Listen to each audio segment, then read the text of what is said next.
ते कसाब वगैरे सगळे आलं, 26/11चं प्रकरण झालं, त्यावेळेला आर पाटील असं म्हणाले होते की बडे बडे शहरों में छोटी छोटी बातें होती रहती है.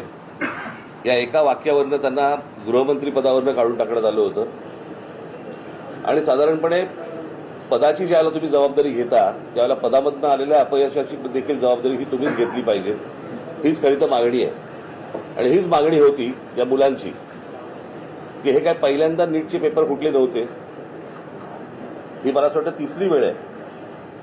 नीट परीक्षा ज्यावेळेला त्याच वेळेला आम्ही विरोध केला होता त्या गोष्टीला की असल्या केंद्रीय पद्धतीने तुम्ही या परीक्षा घेऊ नका. पण ते सत्ताच एवढी होती की त्यावेळेला कोणाला ऐकायची त्यांची तयारी नव्हती. आजही नाहीये. आणि आज प्रश्न असा आहे की आज राजीनामा धर्मेंद्र प्रधानांचा मागायला सुरुवात झाली होती.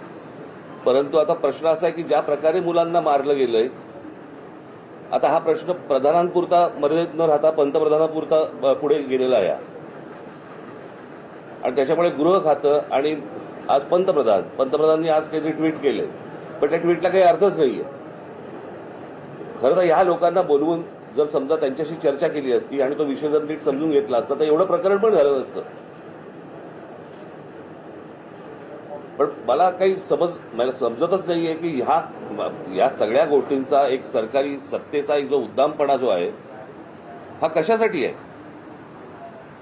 म्हणजे हीच गोष्ट आपण मला असं वाटतं की त्या शिखांचं ज्यावेळेला शेतकऱ्यांचं आंदोलन झालं त्यावेळेला देखील कोणाला ते भेटायला तयार नव्हते.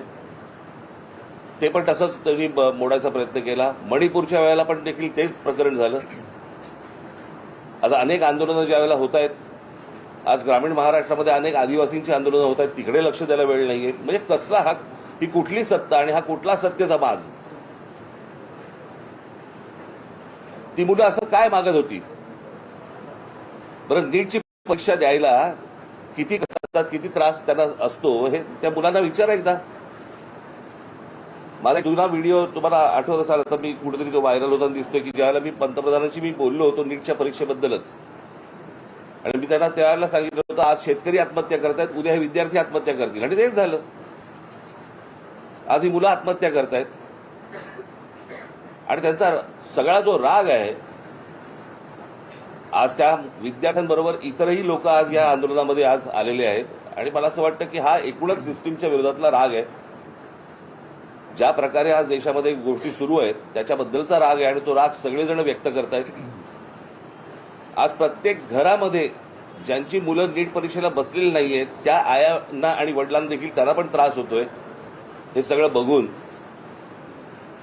आणि आज जी मुलं आज इकडे मोठ्या ज्या अपेक्षेने आज आली, मला असं वाटतं त्याचं पुढे काय करायचं, त्याला कशी वाट करून द्यायची याचाच आम्ही विचार करत होतो. मला असं वाटतं उद्धव आपल्याशी बोलतील. सांग ना.